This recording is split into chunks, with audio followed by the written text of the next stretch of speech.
Hiver russe.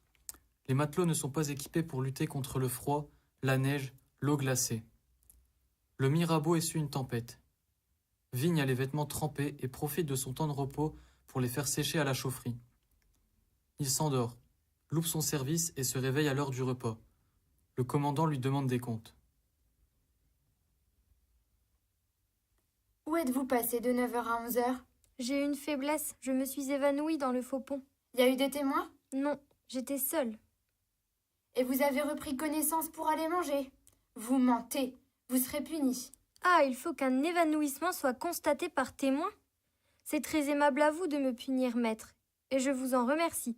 N'empêche que je t'emmerde, espèce de vieux poivreau. Je t'emmerde à pied, à cheval et en voiture.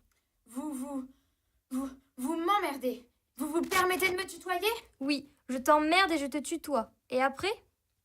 Vous persistez à dire que vous m'emmerdez. Je ne me dédie jamais, vieille noix. Restez là. Nous allons régler ça. Il descend dans la salle des armes, en ramène 2 sagots hilares.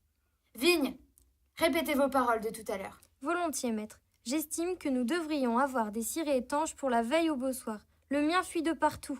C'est ça que vous m'avez dit. Très exactement. Vous me voyez surpris que cette remarque innocente vous ait paru répréhensible, puisque vous avez cru devoir exposer 2 sympathiques second maîtres par un froid glacial. Puis-je rejoindre mes camarades?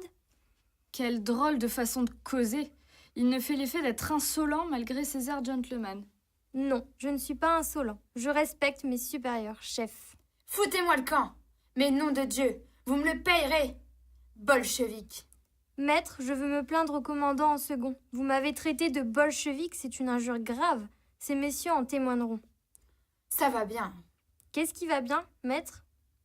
Vous ne serez pas sur le cahier. Gentillesse pour gentillesse, je ne me plaindrai pas au commandant en second.